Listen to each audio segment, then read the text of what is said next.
जय हिंद। तो आज की वीडियो में हम जानेंगे कि जो है अपने सिस्टम में टैली ERP9 को कैसे इंस्टॉल करेंगे और उसको जो है हम कैसे यूज करेंगे, ये चीज़ें हमने आपको बताया हुआ है। तो चलिए आज हम टैली को पढ़ाना शुरू करेंगे। टैली की क्लास लेना डेली, डे बाय डे आपको टैली से जुड़ी जानकारियाँ आपको हमारे चैनल के माध्यम से मिलती रहेंगे। सबसे पहले देखेंगे आपका टैली में दो टैली इस समय चल रहा है। पहले तो टैली ERP9 ये पुराना है और टैली एक चल रहा है प्राइम। तो प्राइम अभी हम बाद में चालू करेंगे। सबसे पहले हम पुराना आपको जो है टैली ERP9 के बारे में बताएंगे। तो सबसे पहले हम जान लेते हैं आज की वीडियो में सबसे पहले कि टैली क्या है। तो उसके लिए हमने एक PDF तैयार किया हुआ है। PDF के माध्यम से मैं आपको समझाने का प्रयास करूंगा। तो यहाँ पर सबसे पहले हम देख लेते हैं टैली। टैली एक अकाउंटिंग सॉफ्टवेयर है जिसका इस्तेमाल करके हम अपने बिजनेस या व्यापार का हिसाब किताब डिजिटल रूप से रख सकते हैं। तो टैली एक अकाउंटिंग सॉफ्टवेयर है जिसके माध्यम से जो है हम इसको डिजिटली इसका हिसाब किताब जो है एक जगह रख सकते हैं। तो उसके लिए इसका यूज हम करते हैं। तो उसके बाद से हम आपको यहाँ पर देखेंगे टैली क्या है, ये हमने आपको बता दिया कि टैली एक अकाउंटिंग सॉफ्टवेयर है। उसके बाद से जो है आपका आ जाता है टैली में। आज की वीडियो में हम क्या क्या जानेंगे, तो टैली में देखेंगे टैली क्या है, हमने बता दिया टैली की फुल फॉर्म, टैली का आविष्कार किसने किया था और कब और किसने किया था, ये चीजें हम जानेंगे कि टैली का आविष्कार कब और किसने किया था। टैली के बारे में पूरा विस्तार रूप में हम आपको प्रोवाइड करेंगे जानकारियां और आगे भी आपको टैली से रिलेटेड वीडियो मिलती रहेंगी। तो आप चैनल पर जो है बने रहे। तो सबसे पहले आप देखेंगे हमने बताया कि टैली एक अकाउंटिंग सॉफ्टवेयर जिसका इस्तेमाल करके हम हिसाब किताब अपने बिजनेस का जो है डिजिटल रूप से रख सकते हैं। जब कंप्यूटर नहीं था, हम आपको बता दें जब हमारे समय में कंप्यूटर नहीं, आज से कुछ साल पहले जब कंप्यूटर नहीं था और ना ही कोई अकाउंटिंग सॉफ्टवेयर था, तब उस समय भी व्यापार का हिसाब किताब लिखा जाता था। लेकिन उस समय व्यापार का हिसाब किताब एक रजिस्टर पर हाथ से लिखा जाता था जिसको खाता बही कहा जाता था। जैसे कि हम आज की जनरेशन देखेंगे तो अधिकतर चीजें आप देखेंगे कि तो डिजिटल हो चुकी हैं। बट यही आप कुछ समय पीछे चले जाएंगे तो आप देखेंगे कि सभी चीजें जो है हमारे डिजिटल ना होके ये सब जो है मैनुअल होती थी। तो यहाँ पर जो है पहले हम लोग जो इस्तेमाल करते थे हिसाब किताब करने के लिए उसमें जो है अपने व्यापार में, तो सारा हम रजिस्टर में नोट करते थे जिसको हम देखेंगे अभी भी कहीं कहीं भी लोग कहते हैं खाता बही। और खाता बही यहाँ पर आप देख लेंगे यही चीजें हम यहाँ नीचे समझाए हुए हैं कि दोस्तों सब पहले ये होता था कि अगर किसी बिजनेस को सही ढंग से चलाना होता था तो उस बिजनेस के लिए हम एक मुनीम भी रखते थे। जैसे हम किसी बिजनेस को ढंग से चलाना चाहते हैं तो उसके लिए हम जैसे इस समय अकाउंटेंट होते हैं जो कि सिस्टम पे बैठ के आपके जो सिस्टम को मैनेज करते हैं, जो हिसाब किताब रखते हैं। उसी प्रकार से पहले भी एक मुनीम होते थे जो रजिस्टर में जो है ये आपका डिटेल्स लिखा करते थे।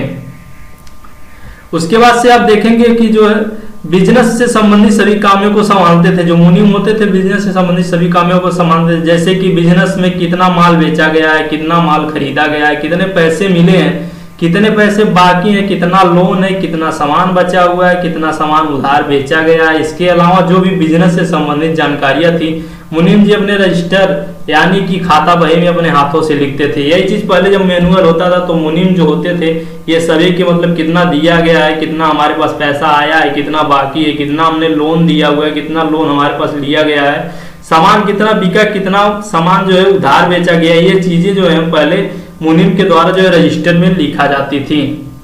आगे हम जान लेते हैं लेकिन जब कंप्यूटर से संबंधित और अकाउंटिंग सॉफ्टवेयर आए तब से बिजनेस का व्यापार का सारा काम जो है डिजिटल हो गया। जो काम पहले हाथ से किया जाता था तो वही काम आज कंप्यूटर से किया जाने लगा है।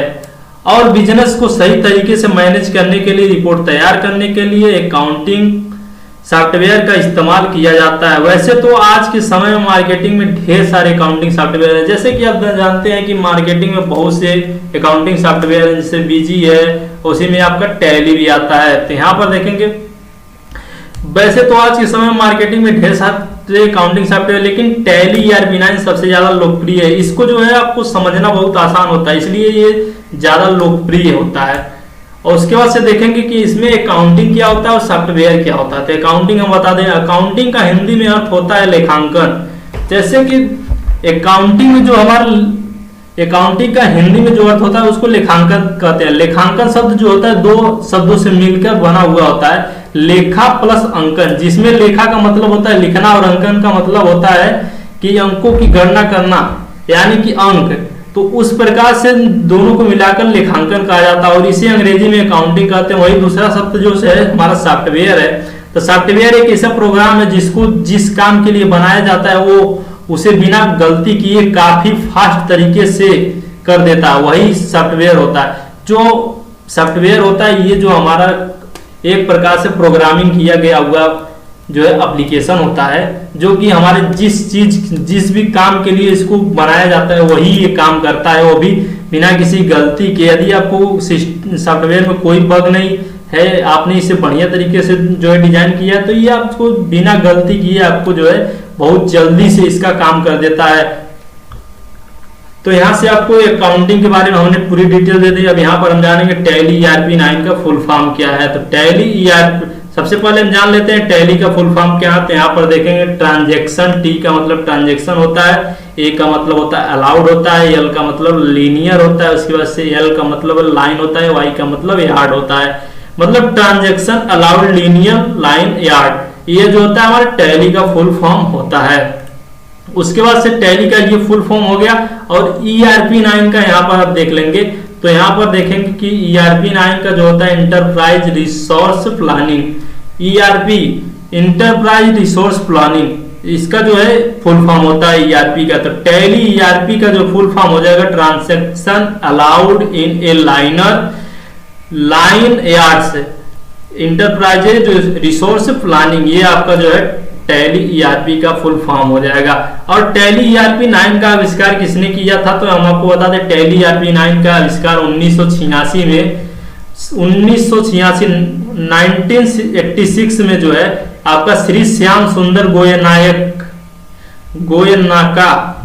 गोयनका इनका नाम था, श्री श्याम सुंदर गोयनका, और उनके पुत्र भरत गोयनका द्वारा किया गया था। ये लोग कोलकाता के रहने वाले थे। ये जो है श्री श्याम सुंदर गोयनका और इनके पुत्र जो थे क्या नाम है भरत गोयनका, इनके द्वारा जो है आपका ये सॉफ्टवेयर डेवलप किया गया था, जो है डिजाइनिंग की गई थी। और ये जो है आपका यहाँ के रहने वाले थे कोलकाता के। तो जो है टैली का आविष्कार 1986 में हुआ था। इस तरह से आप टैली के बारे में जो है हमने आपको बता दिया कि टैली क्या है, इसका आविष्कार कब किया गया था। अब हम जानेंगे टैली में कंपनी बनाना, कंपनी डिलीट करना, आगे होता है इंस्टॉलेशन। तो इंस्टॉलेशन हमने पहले वीडियो में अपने बना के दिया होगा हमारे चैनल पे, वहां से आप चैनल से जाके देख सकते हैं। तो इस तरह की वीडियो के लिए आप हमारे चैनल पर बने रहें और यदि आप चैनल पर नए आए तो चैनल को सब्सक्राइब करके जाए। मिलेंगे अगली वीडियो में, तब तक के लिए जय हिंद।